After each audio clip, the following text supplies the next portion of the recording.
feature presentation.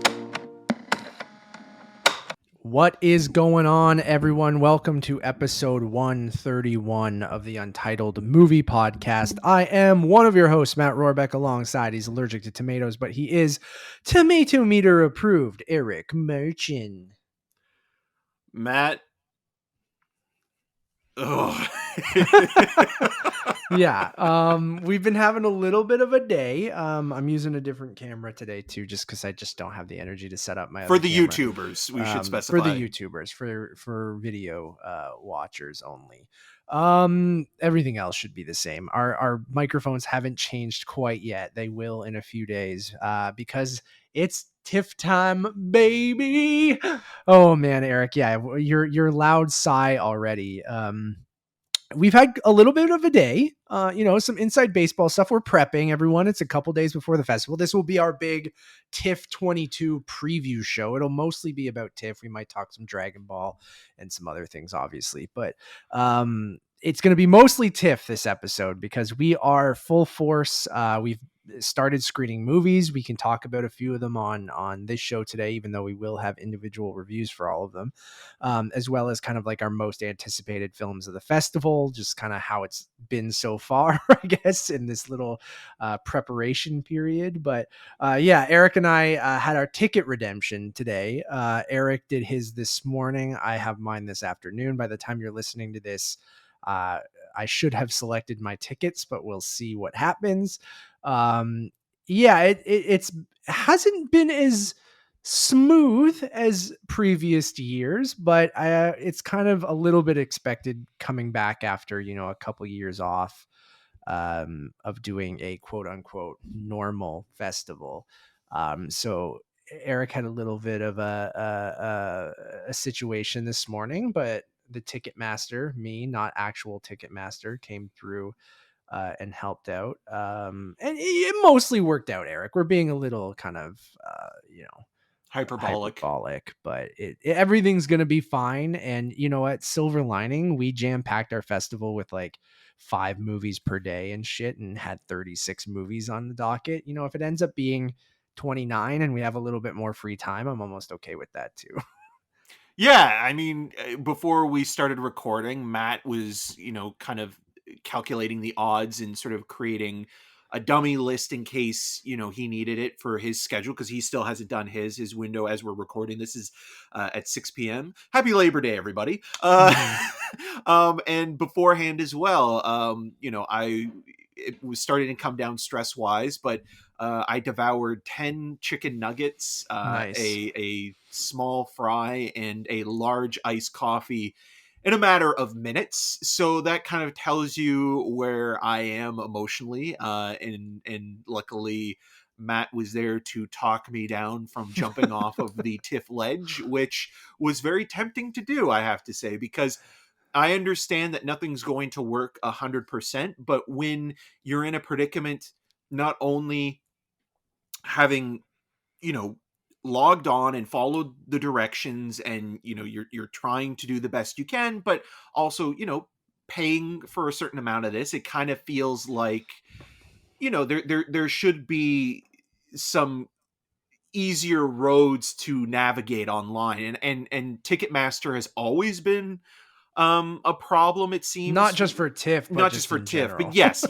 If you're looking for frustration, like I'm surprised that the Safdie brothers haven't used a set piece involving Ticketmaster yet. I'm sure it will come up in one of their movies at some point, where it just escalates tension, going from 1 to a 1,000 in just a second, and I felt literally like I was going to implode. And then it also kind of, again, like, I went from all to nothing in a second, but it also kind of felt like, okay, hearing other people online and even Matt looking at how the ticketing service is working this year made me feel a little bit better that it wasn't like a complete overreaction, because there are a lot of problems. And if there's any of those, like, post TIFF, like, what can we do better to, to make the festival more easygoing? Dump Ticketmaster. Get rid of that thing. Kick it on its ass. I don't know how long they sent it, which is weird because I've heard people, even on the public side of things, of not just to speak on press side of things, because a lot of people listening don't have that privilege. But I heard the members pre-sale was a nightmare, right? Like because of having to log in through the TIFF site and use your membership. And there were so many people in line, where when I logged in on Sunday for just a Ticketmaster pre-sale, I got in instantly and got my mom tickets to the Fablemans and my Policeman. And so it was so interesting, people being like, I waited 6 hours or I waited hours on that day, and then I was able to go in the next morning and get something. Shout out to Dave. Shout out to Dave Baldwin. Just got a message being like, "Yo, don't even bother going on the portal. Just call the P&I line." So, that's a good tip. So I'm going to do that later. But so yeah, I was able to get through Ticketmaster pretty easy. So it's just this weird. Ticketing has always been such an interesting kind of thing for TIFF. Like there's problems on every side of things, whether press, public.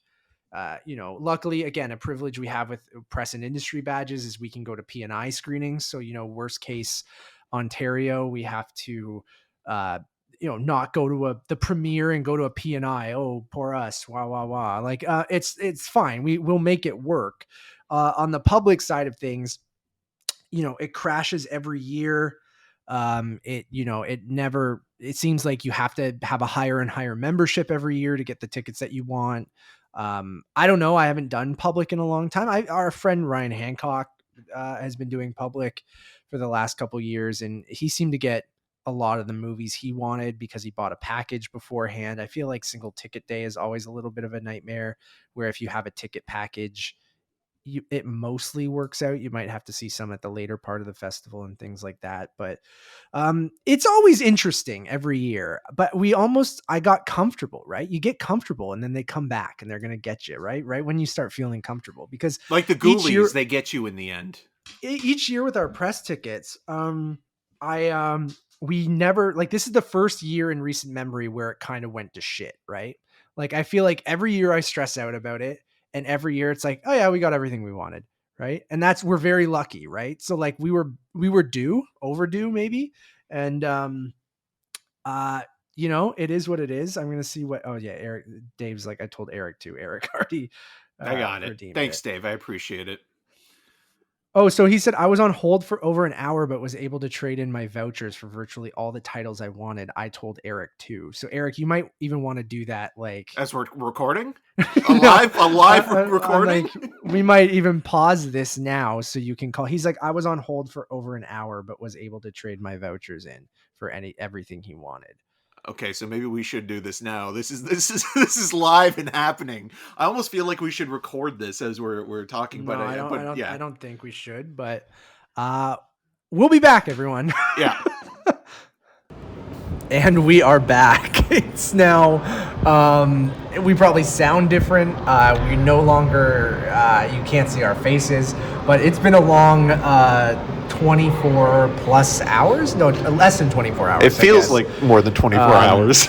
We're continuing this episode live from the Scotiabank Theatre in Toronto. We started it from each of our homes, and you guys did hear us live on the show get a message from our friend Dave Baldwin about TIFF tickets, and we spent the next 4 hours after that, like trying to figure out all of our schedules and our TIFF tickets, and we stopped the podcast. We worked on all of that, and then it just became like 8 p.m. and I had to watch Pinocchio. You guys can go check out that. Once the embargo's been lifted. Yeah, once if you are listening to this, depending on when yeah. If Pinocchio's out, you can listen to the review. Yeah. If it's not, you can't yet, and we cannot talk about it until then. But we're now in TIFF mode, so we're recording like basically on location throughout the festival on our phones. We won't be having video versions of the podcast, but we'll have them on YouTube still, just kind of the audio versions, and then you can obviously get them on podcast services and different things like that. And I forget what we were even talking about yesterday, but I know we were only like 8 or 13 minutes into the show, and I think we stopped. But I think we were talking about literally the stress that the redemption window for the 10 a.m. for my redemption Right, window was and we were causing, waiting for my 6 p.m. Right, yeah, and so how we were dreading that. Yeah, so a lot of this is inside baseball stuff, but like it is interesting. Like we did stop the show, and this is just going to be a TIFF preview episode, everyone. So Eric and I are just kind of Wait, I thought there was going to be more Dragon Ball talk. Yeah, well, there will be Dragon Ball talk. So I keep watching Dragon Ball and I can't stop, but. Yeah, we ended up fixing everything, everyone. I know we probably started to talk about what was happening with Eric's tickets and how we kind of had to rearrange everything. But we redid our schedule 2 or 3 times yesterday, and then eventually it just reverted back to what our original schedule pretty much was, maybe minus a few movies here and there to give us a little bit more time, even though it feels like we have no time. But we have time, but yeah. Yeah, so we're good. We're set. I think we're probably in a We're better, still good. We're probably in a better mood now than we were when we started the podcast yesterday. And like, we've been in Toronto this whole day, just getting our badges, getting our everything in order. Basically, a couple final movies we wanted with our vouchers and stuff like that. If you hear weird noises in the background, it feels like they keep flushing the Coca-Cola machines. So, they're doing that to get us out. So we're at the Scotiabank Theatre in Toronto, and this is usually where a lot of P&I screenings actually are for TIFF. Starting Thursday, Yeah, so it makes perfect sense that we would end up here for our TIFF preview show. After a very arduous Labor Day. Yeah, so everything's sorted now, and we're excited for the festival. So and shout out to the help center. I think like the person that we had, she was wonderful, amazing, and she helped both of us out, and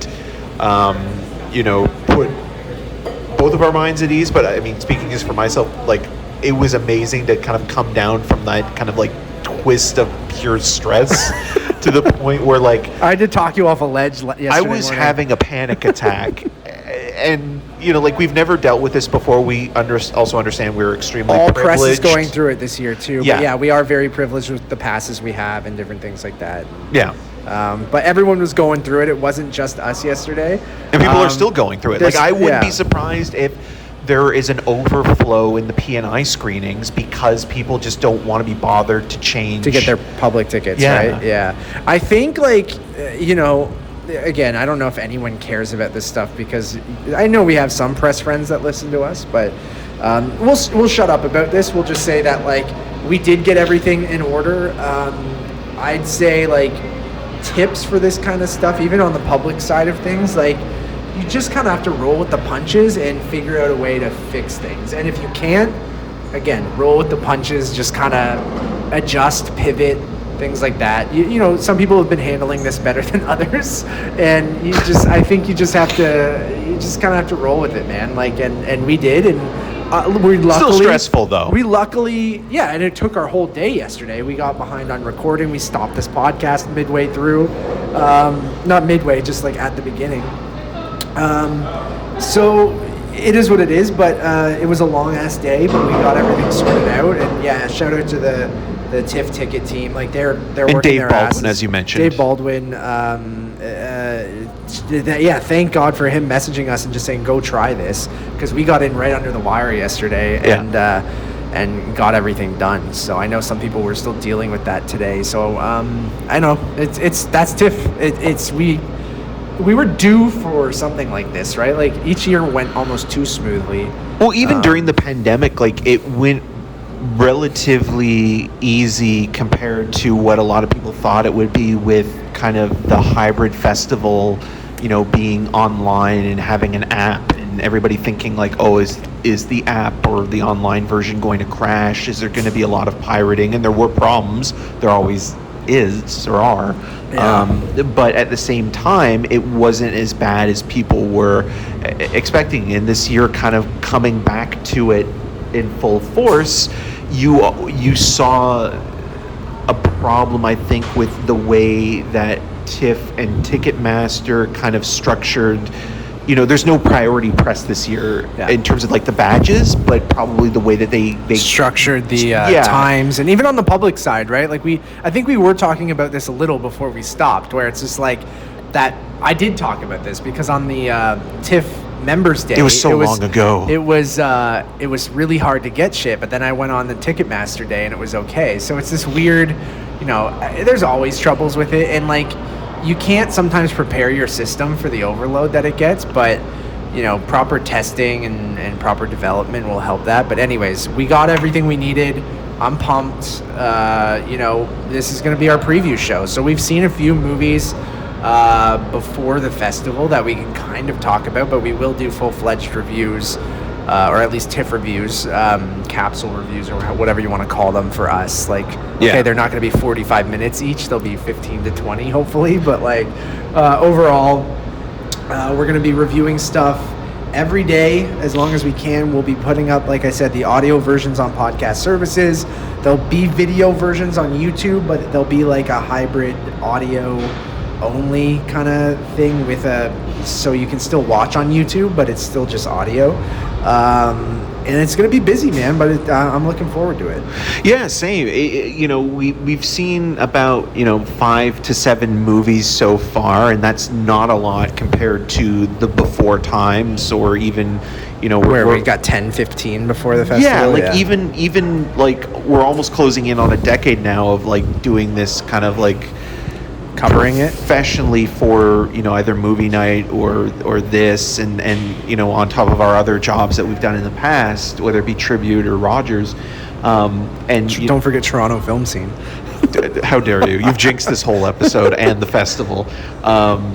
So yeah, like when you go back and look at like I mean, you mentioned the Toronto Film Scene, but like the 2014 festival, that was the Toronto Film Scene year. I think we saw at least like 10 to 15 movies before the festival even began, and now you look at the few films we have seen and how lucky we are to have seen a movie like Triangle of Sadness, which is a hot ticket item, or seeing smaller movies that have done well during the festival circuit, whether it be After Sun or even something that is going to have its world premiere here with Chandler Levesque's I Like Movies, which is a really lovely discovery, and I think it'll hit really hard for anybody who grew up in this area, in the rental era of going to Blockbusters or Rogers or Jumbo Video or any number of films. Like it kind of feels like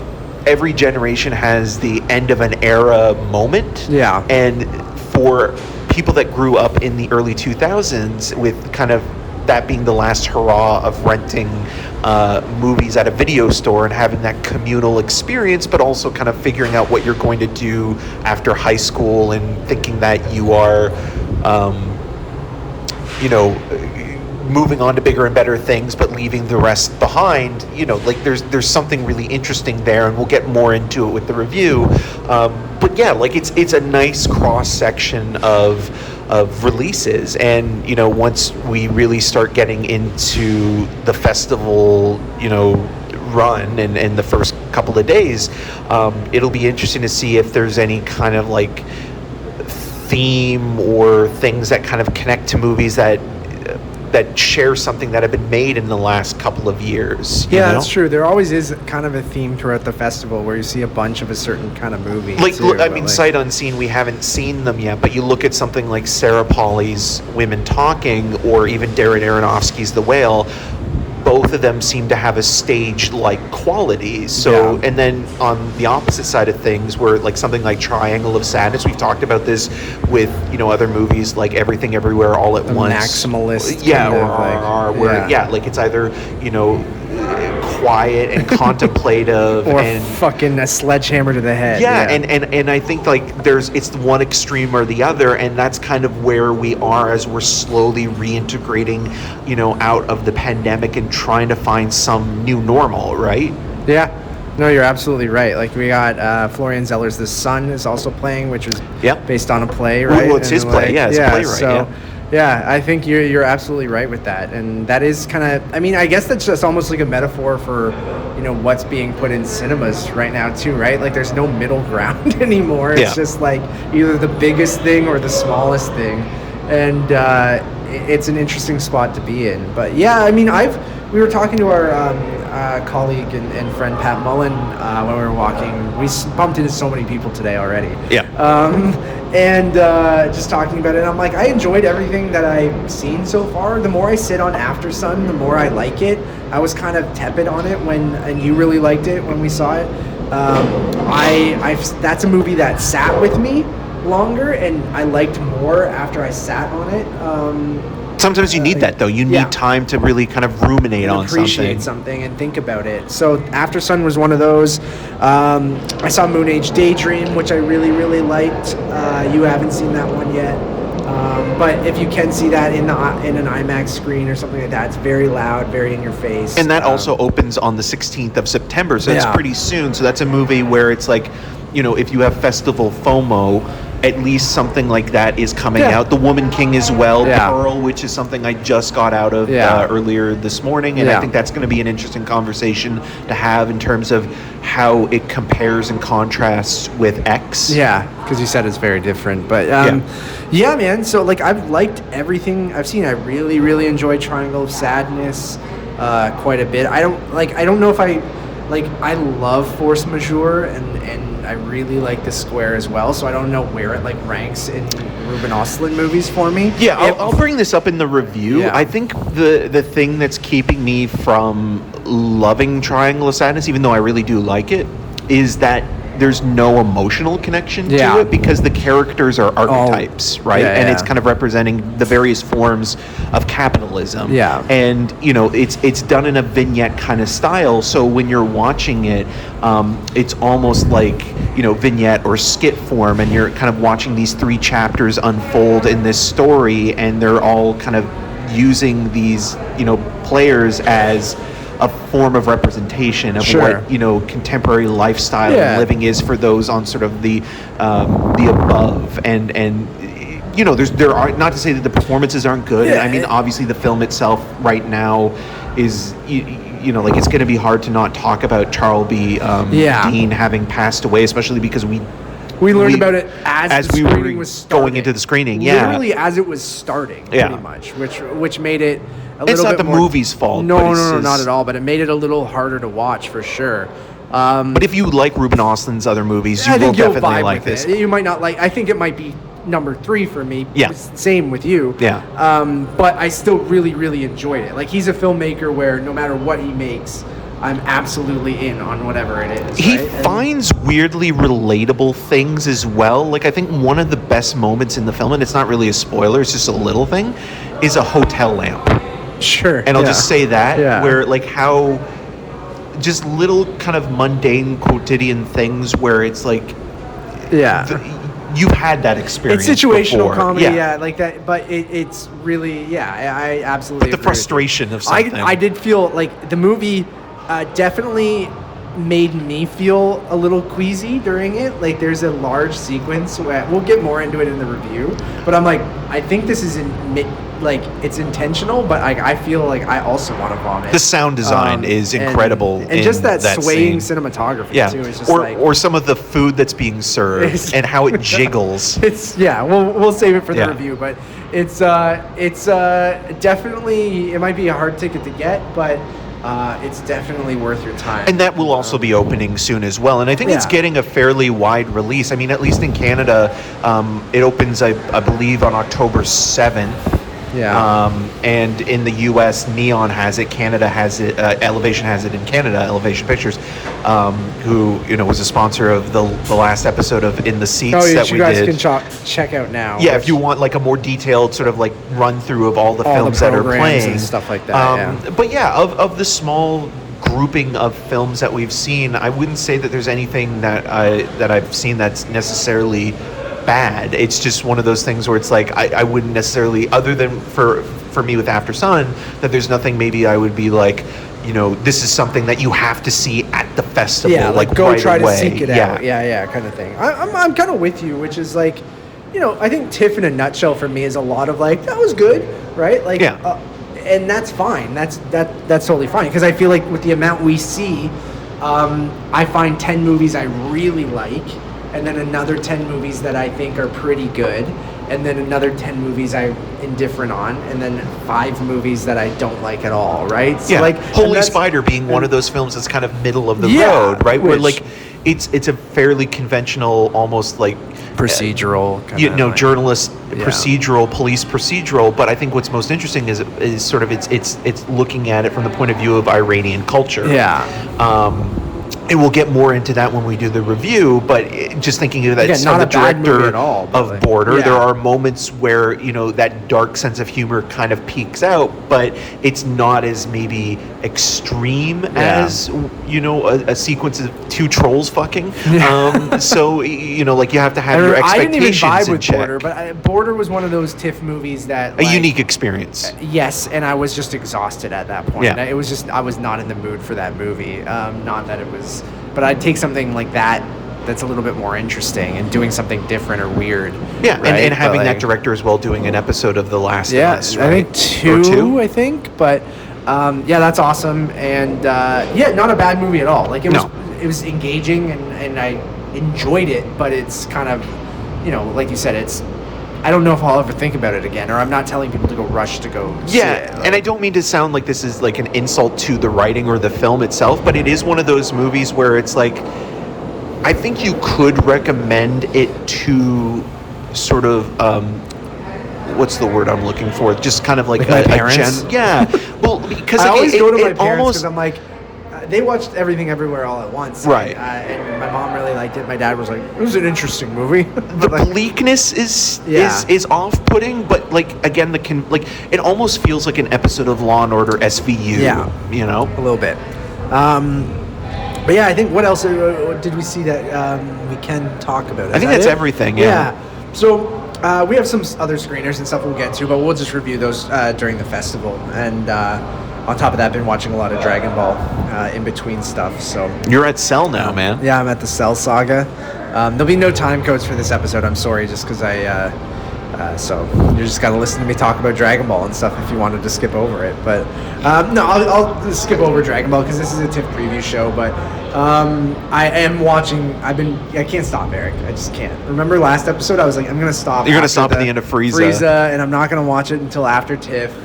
And then I was like, you know what? I just want to see how the next thing starts. And it got me right away, and it's just been rolling ever since. And I'm like, this is awesome. Yeah. This is so much fun.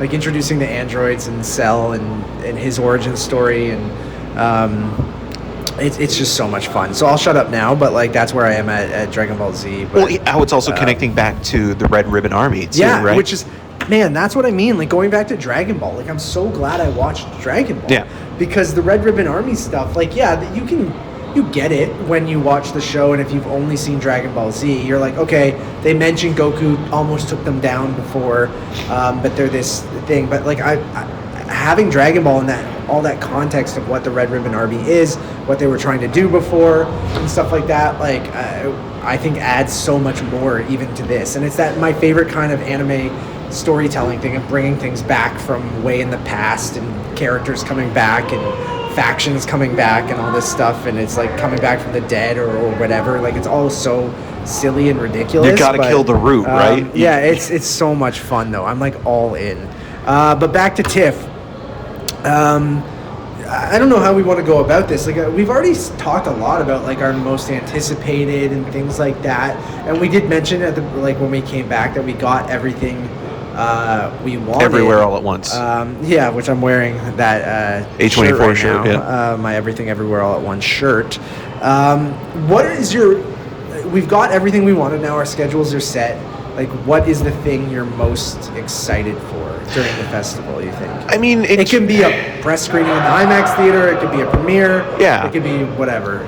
I mean, obviously, the Fabelmans premiere is exciting. I think that's a Q&A I might actually stay for. Same. Like, will I be looking down at my feet when it's open to the audience? If it is open to the audience, perhaps. I mean, like, there's some screenings where it's like, it's always curious to see a movie in IMAX that's not meant for IMAX. That's one of my favorite things. We've talked about it before. Obviously, Darren Aronofsky's going to be here for The Whale. We're not seeing The Whale in IMAX, but seeing The Lobster in IMAX when Darren Aronofsky was in attendance, the Yorgos Lanthimos movie. Yeah. So I think that's always something where it's like, if you can see a movie in IMAX that's not intended for it, give that a shot. Scotiabank 12. Yes. Just look through the schedule, find Scotiabank 12, and that will be in the IMAX theater at Scotiabank. Yeah, a Decision to Leave. I mean, I really love Park Chan-wook quite a bit. I think he's one of those guys where, like, you know, you always enjoy his output because he doesn't make a lot. So when he does, it's always worth checking out, even if you don't love it. But, like, he's always kind of shooting, you know, above and beyond and trying to do new things with the form and the way that, you know, his cinematography and his direction kind of work. It's so beautiful. And I think the other thing that you mentioned it already, bumping into people again after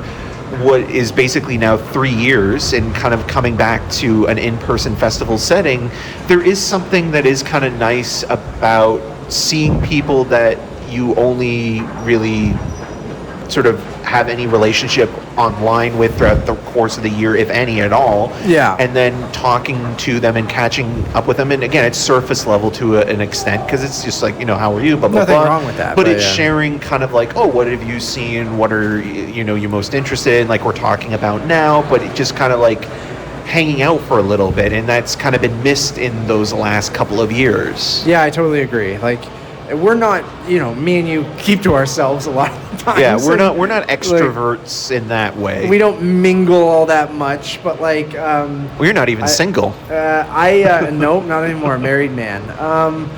But this time of year, I do like. Not that I don't like bumping into those people or anyone any other time of the year, but it is. I expect it this time of year when you're walking down Festival Street or you're at the Hyatt or you're at Lightbox or something like that. You're gonna bump into the Andrew Feigls, you know. You'll see Adam McGoyan getting his industry badge while reading the Toronto Star. Yeah, how was that you saw him this morning? You know what, it was really strange because every time or not every time, I guess the last time pre-pandemic we saw him. Yeah, everybody was pulling out their phone and taking photos of him. Today? Really? Yep. And I was texting you, and I was just like, I guess leave the guy alone. I agree, which is funny because he probably never gets bothered 90% of the year. But if you're at TIFF, that's the one spot Adam McGoyan is going to get recognized, right? And maybe there's a little bit more of a profile for him just for like film nerds because Exotica is getting released on Criterion on Blu-ray and 4K for the first time. So there's kind of like that, like, oh, remember when Adam McGoyan was one of the best filmmakers out there? Yeah. You know, and I'm not meaning that as a slight, but like, I mean, like Exotica is a really good movie. For sure. And it's always nice seeing him. Like, I feel like that should be on a bingo card for TIFF. Is seeing Adam McGoyan, because he does come to the festival every year, even if he doesn't have a film or anything. And it was funny, like hearing him because I was behind him, and he's one of those guys that doesn't plan anything. He needs you. He needs a mat in his life because he went to pick up his badge and he was asking the ticket taker, like the person who was helping him, like, oh, what movies would you recommend? And the person was like, I don't know. You should go to the ticket office and talk to them afterwards. That's so interesting. I remember the one time I met him was back in, I think it was like 2010. And I had a friend who I was doing a co-op for in college, David Craig, introduced me, and he was even then, it was about halfway through the festival that year, he was still looking for movies to see. Yeah, I remember when we saw him a couple years ago getting tickets, he was just like, oh, what do you have available? Like, okay, I can go to that or I can't. Yeah. So just shoot him an email and be like, Mr. Goyen, I will make your schedule for you, sir. Like, I will jam pack with 40 movies, and then you can just figure it out from there. Yeah. But no, it's always fun, and I'm sure we'll see. Like, I'm not a big. Neither of us, I think, are big celebrity people. Like, we don't really. Adam McGoyan's a celebrity to me. To you, right? Yeah, it's filmmakers. Reference in I right? Like Movies. Like, yeah. I mean, Sarah Polley, who has Women Talking, was in one of Adam McGoyan's most critically acclaimed films with A Sweet Hereafter. Used his cinematographer from away from her. So that's awesome. I'm sure he'll be at that premiere and stuff too. But it's always fun seeing filmmakers, I think, for us, because like I think actors and shit like that. Whenever you're at the Scotiabank, I always see in the press and industry screenings, you recognize people, right? And it's kind of fun when you see it, Darren Aronofsky or Brian De Palma looking pissed after a Passion screening.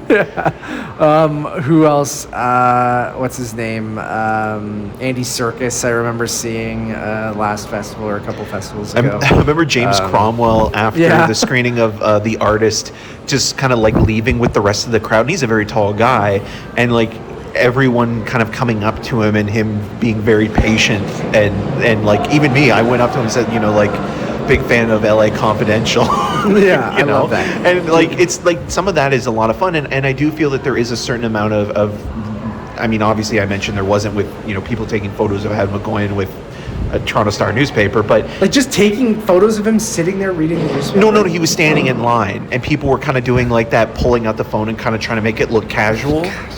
I mean, I was just texting you. Which is fine. Yeah. I think that's fine, but like, anyways, whatever. I don't treat them like they're fucking zoo animals. Yeah. Like, it's just like, come on. Like, I don't know. Anyways.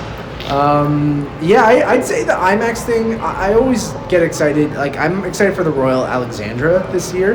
Yeah. And I know if you listen to the In the Seats podcast, I got that wrong. I call it like the Queen Elizabeth Theater or some shit like 5 times. But well, you're correcting yourself now. So the Royal Alexandra Theater, which is the new home for Midnight Madness, as well as a new festival venue for this year. So everything is on Festival Street essentially this year. So like everything's on King Street. Like you have Lightbox, you have Princess of Wales, you have the Royal Alexandra, you have Roy Thompson Hall, and then you have the Scotiabank. That's something I want to quickly ask you though about. Like we've heard over the last, like even before the pandemic, that we're in the Scotiabank Theater now. That this area is getting torn down. Right? Yeah, and that this was going to become condos, and that there might be a smaller, downsized version. What happens then? Does Yonge and Dundas used to be a place for TIFF, right? Yeah. I mean that's where I saw Bad Lieutenant the first time. Yeah. Port of Call, New Orleans. Yeah, I guess the biggest thing is like what becomes of the press venue, right? Because Scotiabank is essentially the press hub. The press venue, and the odd public screening in the evenings, and after that Wednesday, Thursday of the festival when the press go home, right? So I don't know when the hell that's happening. Like we should talk to Jonathan, my friend, who is the manager here. He might know more. I don't know, but like I don't know, because like that would suck to lose this IMAX theater, because like as much as we kind of shit talk Scotiabank, like the IMAX theater is great. Keeping is great. It's like, and Cinesphere is also great, but the seats are better here. Yes. And they're both laser IMAX projectors, which is like top tier IMAX, like real IMAX other than film. So I don't know, man. Like, does it stay at Lightbox? Lightbox only has 5 cinemas. 2 of them are pretty small. Like everyone's talking about going to the Weird Al P&I, and I'm like, it's in theater 4. You're not getting into that. Like unless you're there really early. Especially with the mix-up, that right? has like 200 seats. Not even. I think it's like 100 seats or something like that. Like because on top of that as well, if you think that like okay, well then they'll move more screenings to Yonge and Dundas. Well, Yonge and Dundas now is also open to Ryerson students. Yeah. So if that doesn't work, do they go back to like when they were using the Varsity, or do they go back to Hot Docs even? Do they spread it out again throughout? I think they want to keep it all on the street, right? Like, yeah. I think But how do you do that if this theater isn't I think maybe you do press screenings at one of those bigger theaters, or like you do them at Princess of Wales and Royal Alexandra during the day or the mornings when you don't really have screenings during the week and stuff like that, maybe. But then they do use those venues during the week for 10 a.m. screenings and stuff like that for the public that do the festival, right? Or they might have to change how they do things, because other festivals, the press, there aren't specific P&I screenings. They just get tickets for the public screenings, right? Yeah. So like, which is what they're kind of doing this year with the 20 tickets. I wonder if that 20 tickets for press is testing out sort of, can you get everything which obviously what we talked about isn't working out super well. No. But like, I don't know whether you just go, hey, we give you 30 tickets, redeem them for public showings, and it's all public showings at these big theaters and stuff like that. But And that's also interesting for international press because a lot of international press usually only comes for the first week. Yeah, for the first week, Thursday to Wednesday usually, or Tuesday even. Like, and even they leave before. I mean, like, Telluride just happened, and it's only really a weekend, but, you know, it kind of feels like that's the same thing where, like, that first few days during TIFF is the busiest. Like, not maybe the first day, but, you know. The first weekend, yeah. Yeah. I don't know, man. I would... I don't think it's going to be anytime soon. I think we still have a couple festivals here. Like, I think with the pandemic, it delayed it. Who knows if it's even happening anymore? It could just... those plans might have gotten scrapped. Like Cineplex being owned by a British company or a European company. Yeah.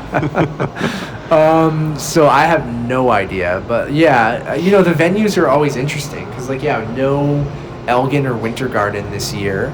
No Ryerson Theater, or whatever the hell Ryerson's called now. I don't think I'll miss the Ryerson. Like, it was an iconic TIFF venue, but it did just feel like a school auditorium. Yeah. So I'm like, I'll miss that one section where, you know, you'd get in on time and there would be that extra leg room. We got to find that. Well, yeah. And the Ryerson wasn't reserved seating, which I think a lot of people liked too, right? And there were some fun memories as well. I think, like, when you go and see a Midnight Madness movie at Ryerson, like, it really does. Do you think that will translate to? Oh yeah, I think Royal Alex. Yeah. It's like in the Thor movies. You know, Asgard isn't a place; it's a people. You know, right? So, like, and we'll just take over a fancier looking venue and make it as grungy as the. Yeah, we'll the trash this joint up. Yeah, which I hope that's we'll see. We're going to the Weird Al premiere, and that's opening night, so that should be. Hawaiian shirts are coming. Fun. I'm wearing a Hawaiian shirt, absolutely. So that's exciting. We do have one screening at Roy Thompson Hall this year at the end of the festival, which I always like to try to go to every location, every venue at least once during the festival. And I know Roy Thompson, pre-pandemic, they made some huge improvements on both the screen and the sound there. Yeah, because we saw Vox Lux there, right? and they really improved that cinema, because I hated seeing stuff there. Well, because you mentioned it being like a lecture hall or something like that, like a PowerPoint presentation. Yeah, because they just used to put up a screen and it looked like it was just very thrown together, and that was like their gala venue. So finally someone was like, why don't we make this look super nice and not just make this look like we're, you know, at a concert hall with a screen up, right? Yeah. Like, so, but I love seeing stuff at Princess of Wales. I love seeing stuff in those types of venues, and I think that's what's special about the festival, right? Like, I got my mom tickets to My Policeman and the Fabelmans, because she's never gone to TIFF before. She knows how much I love it every year. Are you going to any of those screenings? No, you're not. No, because we're seeing them at other times. Yeah. My wife Nevis is going to Fabelmans with my mom and her friend. So I got them those both. I wanted to make sure I didn't get them tickets for Scotiabank, right? Like, I wanted to get them tickets, even Lightbox, where they could see a movie year round. Lightbox, probably the best cinema in Toronto for pure multiplex-ish. Like, it's like a mini multiplex, has 5 cinemas, but like it's obviously leaps and bounds better than where we're sitting right now in Scotiabank or some of the other theaters in Toronto, but quality-wise. But I wanted to make sure that she went to a venue that you wouldn't normally see a movie at, and I think that's what I love about TIFF, is like you can watch a movie with 3,000 people, and you don't get that very often. Like, you only really get that at festivals. So, like, you know, those big premieres like The Fabelmans, like Glass Onion, like The Whale that we're all seeing at Princess of Wales. Or even something like Bros, where, like, I think watching that with an audience. 3,000 people, like a comedy like that is going to be a blast, right? Yeah. And, like, even if you're sitting in the balcony, third story, it's not the best experience, but it is, though, at the same time. Like, it's a weird angle you're watching the movie from, because you're looking down on a screen that's probably looks smaller than your phone would be in your hand, but like it's that atmosphere of being in this big theater with all these thousands of people watching a movie that is quite nothing like. That's why we get so many public tickets, right? Like, we could do all P&Is if we wanted to. Yeah. But like when they say here you get 20 public tickets, I'm like, yeah, I'm using those, because like I love the public showings of it. Right. But I do think that the public tickets help, though, because you mentioned with like the P&Is, there are some scheduling conflicts that come up quite a bit, like especially like on that first day where it's like there's a bunch of stuff that's played. You know, like this year teaser, for example, with playing Can or That always happens. Yeah, but I think like if you have a public ticket, like it's kind of almost like a reassurance that it's like, okay, well you can catch up with this, later if you're here for the 2 weeks, right? Yeah, but I just mean even being privileged getting press access, right, or industry access is like, I still opt for as many public showings as I can, because that's how I started doing this festival, and I feel like, you still get good reactions at a press screenings a lot of the times, but like, it's not the same. Like, the vibes are different, right? Like, and at least you still get packed screenings during PNIs. Like, it is nice when we get pre-screeners in Toronto and we get to sit, but it's like a group of 30 of us that are regulars, and like sometimes a lot of white males.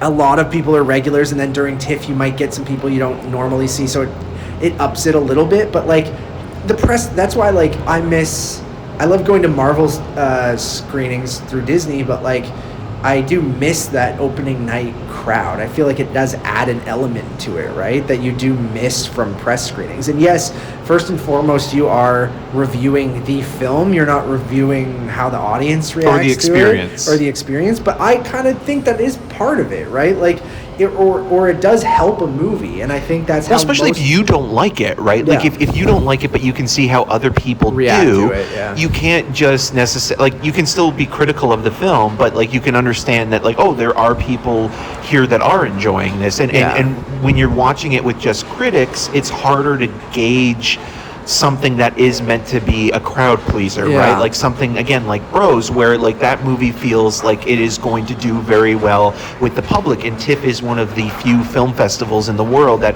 on the scale that it is open to the public as well. A lot of them are, but they're usually very limited, right? Like New or York, extremely expensive. Not to say the TIFF isn't expensive open either. To it. Yeah, like different ones are, but like Cannes and Telluride and things like that. Sundance, are really hard to.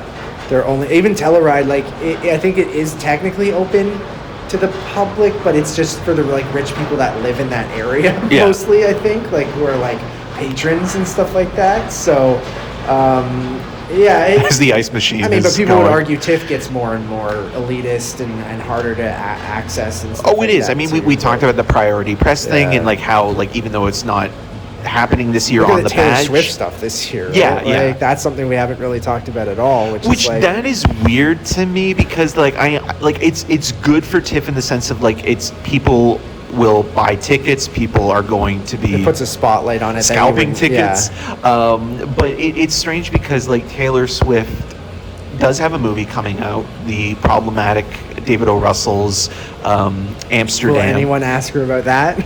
Yeah, but she's here to support the short that she made, right? And it's playing on film for the first time ever. And it does have Sadie Sink, who's in The Whale. And what's his name that I actually like quite a bit? Dylan O'Brien. Yeah, I like Dylan O'Brien. Yeah, no, I do too. I do too. But it's interesting that it's like you're bringing somebody who's best known as a musician who really hasn't had much of a footprint in film. Like, this does kind of feel like it is going outside the film festival. I agree. I said the same thing to my wife. It was just like, I felt like it was taking away some of the spotlight from the filmmakers and from some of the films. Like, I feel like it was distracting a little bit. Like, if it was with Billie Eilish, I would get it, because she's done, scores for Turning Red and even this is a short with she No made Time to Die years ago, right? Yeah. Or at this point, like, and at least have Darren Aronofsky doing the Q&A so they can talk about scarves. Yeah, sure. Yeah, red scarves specifically. Because again, Darren Aronofsky directed The Whale, Sadie Sink. There you go. Taylor Swift. There's some connection there, but like, I understand you don't turn down that opportunity. No, if I you do can too. do it. Like, I absolutely understand why Cameron and the whole TIFF team would be like, this is one of the biggest stars on the planet, right? Yeah. Like, it doesn't matter movie or otherwise. You find a way to tie it into movies, right? But like, it does feel a little more forced. I'm sure TIFF paid for the print of the 35 millimeter print of that short film, right? So it does tie it back to film. It's a music video with some acting Will Tom in it. Hooper's Cats be mentioned during this interview, or David The O. Giver Russell or with Cats, Jeff Bridges, where she's in it for like 5 is seconds? she? I don't know. So I understand it, but I think it is bringing a level of chaos to TIFF as well. That like, well, it's getting a younger audience as well. A younger right? audience, a very passionate audience is a polite way to put it.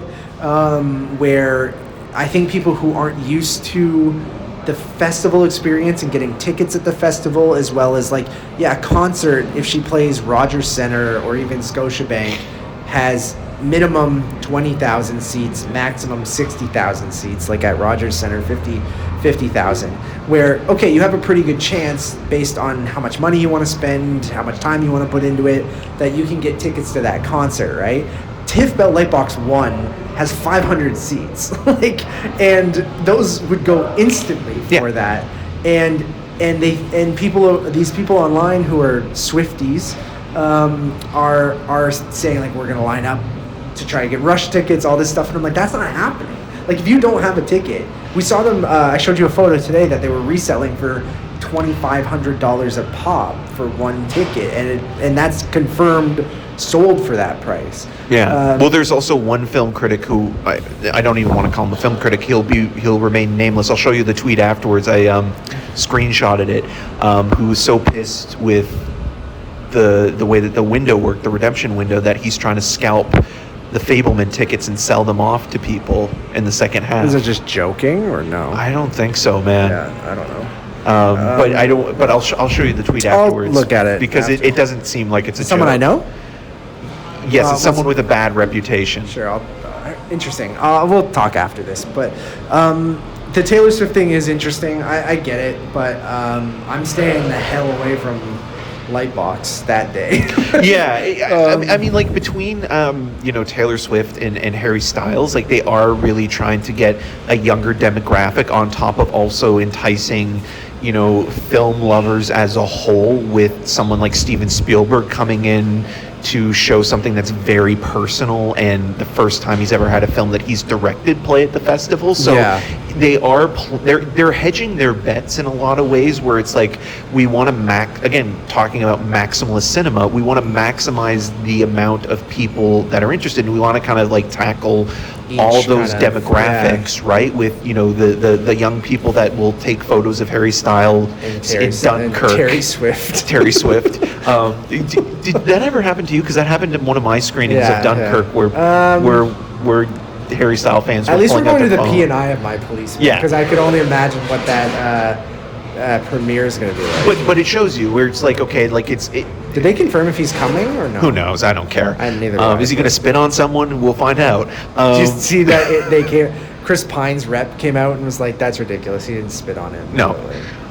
Who cares? But it's just, it's funny. I mean, it just adds to the debacle of "Don't Worry, Darling," which we haven't even seen, and yet haven't really talked about it all. But like, there's after we got off from recording yesterday, because it premiered in Venice yesterday, there was all that chaos as well. And even before that, with like the leaked video of Olivia Wilde basically supporting Shia LaBeouf over Florence Pugh and calling her Miss Flo, it's just like the film has kind of been sullied. But at the same time, you mentioned a good point. It's like, it's actually, bad publicity is still good publicity, right? It's I guarantee you, I said this to you, that I know we're getting off track to what we were talking about with TIFF, but Don't Worry, Darling will make more money now than it would have last week because of all this stuff. I just feel like it puts more eyes on it. People know what it is. They want to kind of see how Harry Styles' bad accents are going, or or how Florence Pugh is, or just that cast interacting with one another. Like,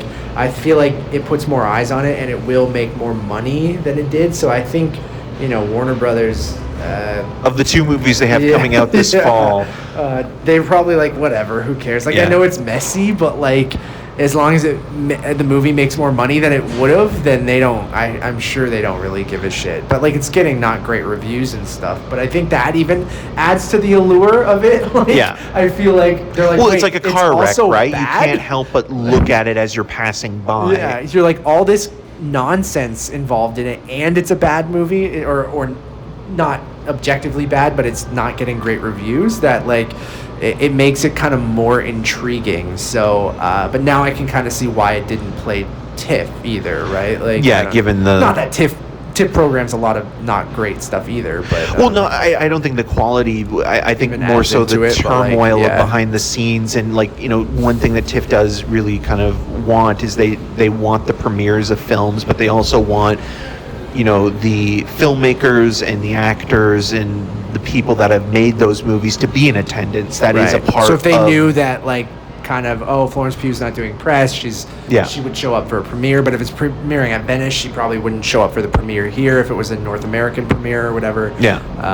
Her reps would be like, she's making Dune 2, leave her alone. Yeah, sure. Yeah. Which she's innocent, I think, in this whole situation. Totally. Yeah, for sure. Given what we know. Yeah, who knows? It is, like, people going, like, who cares? I agree with that. I'm usually on the side of who cares, but I'm also, like, it is that kind of train wreck kind of thing where it's, like, it is kind of funny, and, like, they're all just, privileged, rich actors and directors and stuff like that, and pop stars, where I'm like, yeah, make fun of them, like, watch the car wreck, like, who cares? I'm not, like, I don't feel sad for any of these people involved, really. Like, it's just... They didn't have to be there if they really didn't want Yeah, that's true, too. But, back to TIFF. Other things I'm excited for, just seeing stuff with, you and friends, and Nevis and I, like, we're not seeing much together. I think the weird thing about reserved seating, that's another thing. Like, it's...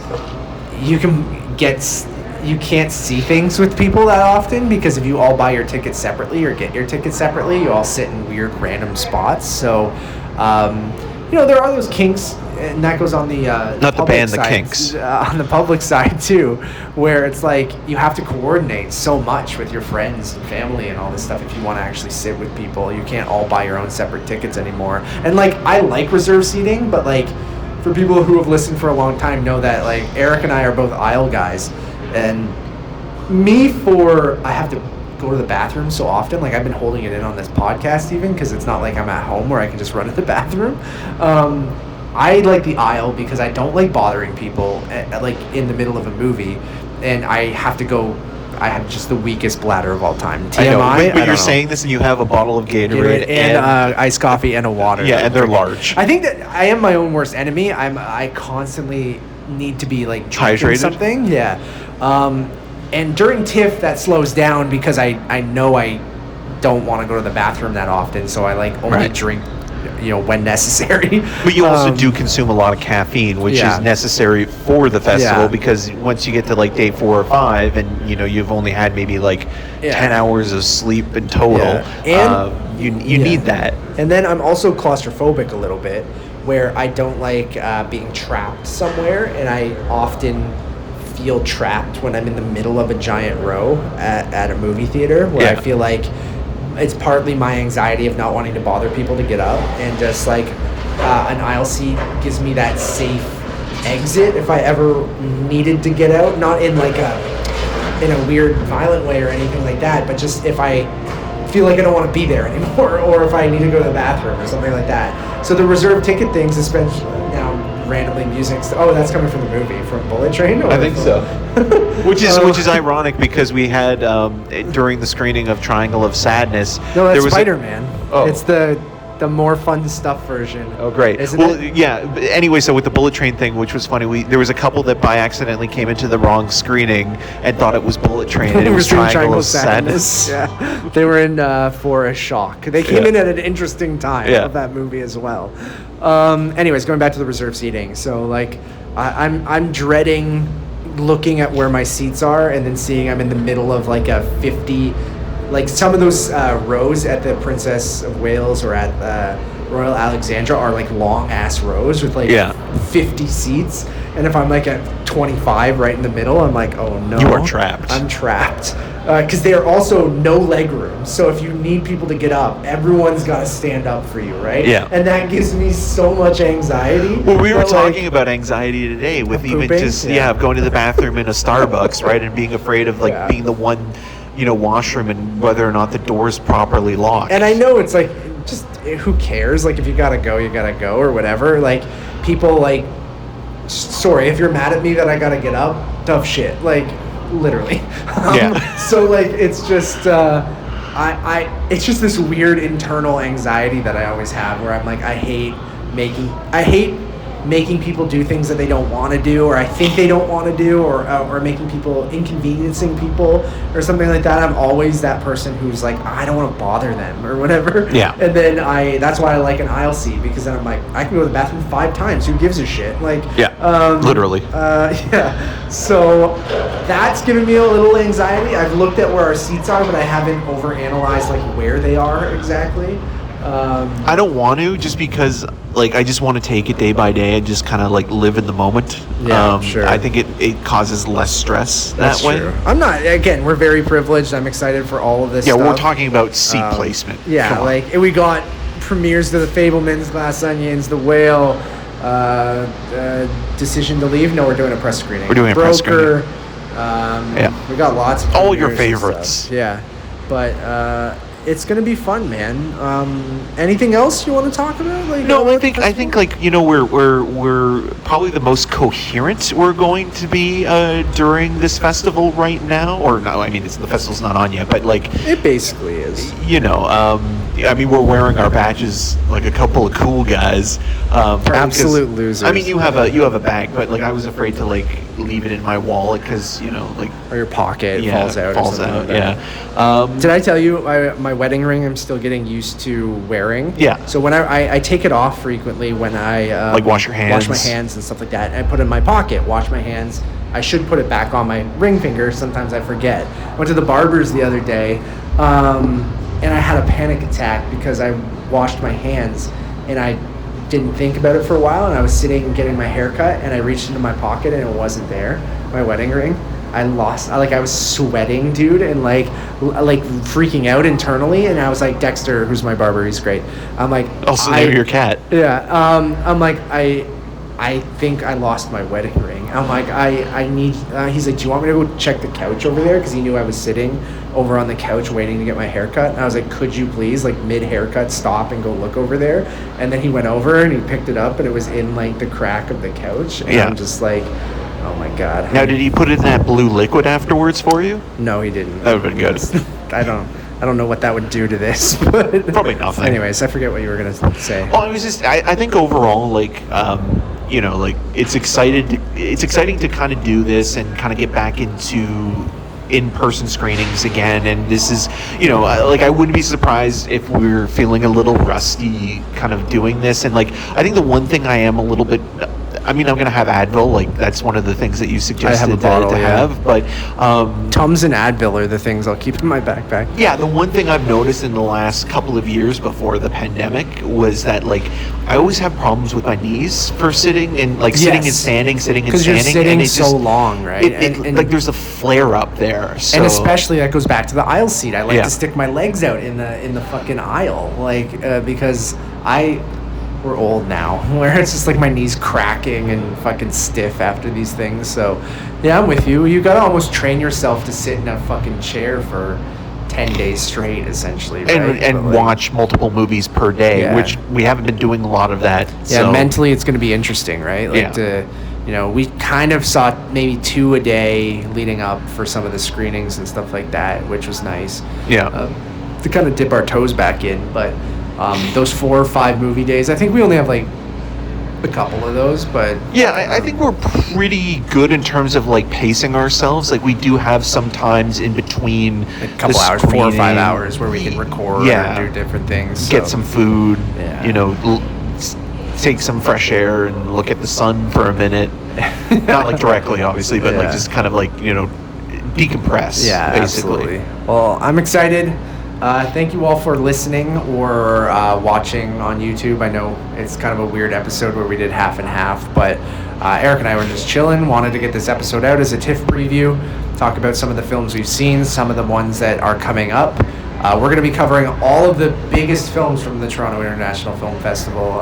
We've already mentioned a lot of them, so we'll try to get those reviews up as quickly as possible after those big premieres and things like that. So it really just depends on when we see them, how much time we have, when I can have access to Wi-Fi on my laptop to quickly edit things together. I think the audio versions will probably go up faster than the video versions, where the video versions might be a little delayed on YouTube. But keep it locked on Untitled Movie Podcasts, Untitled Movie Reviews on all podcast services. That's where all of our TIFF reviews will be. So if you're on this channel, go subscribe over there, or you can subscribe to us on YouTube at Untitled Movie Podcasts. Easiest place to find everything. Letterboxd will be a one-stop shop for everything. We'll put up our reviews there, which will have links to the YouTube and the audio versions. So Untitled_movies over on Letterboxd. It's going to be busy, man. It's going to be busy, but it's going to be fun. So It's going to be Busy Man, or is it going to be the Fablemans? Yeah, it will be the Fableman, man. I'm already like going, okay, when are we going to record stuff? But this was a good test today. Like, we recorded reviews for Cobra Kai and Pinocchio, which you guys can check out soon, probably, for both of them. Yeah, the Coke machines in the background for a couple. We're recording at Scotiabank, which we will be spending a lot of time here over the next week and a half, basically. So go check those out. The audio will sound different this week, and I think it gives it a nice little flavor flav. So yeah, a little mustard on that I'm one. excited. As always, my name is Matt Rohrbeck. You can find more of my work around the internet, mostly at UntitledMoviePodcast.com. And starting next week on September the 12th, you can see some of my work on Family Feud Canada, which will be airing Monday to Friday on CBC and CBC Gem, 7 or 7:30. Go check that out. All the good questions are mine. Yes, all of them. And then follow me on all those social medias at Matt Rohrbeck. I'm Eric Marchin. You can find more of my video reviews on RogersTV.com/CinemaScene and on the social medias at EM621. Also, just quickly, we had an appearance on InTheSeats.ca and talked more about this in depth. So if you want more of us talking about it, you can go there. We'll also have an interview that Matt did with the director of Barbarian coming up, and a review for that, as also mentioned, a Pinocchio review. So there's going to be even more content, not just TIFF stuff. I don't know why we're like, hey, let's do other stuff during TIFF that isn't TIFF stuff, which we are now realizing maybe wasn't the best idea, but we're rearranging, we're pivoting, baby. Yep. Until next time. Merry TIFFmas.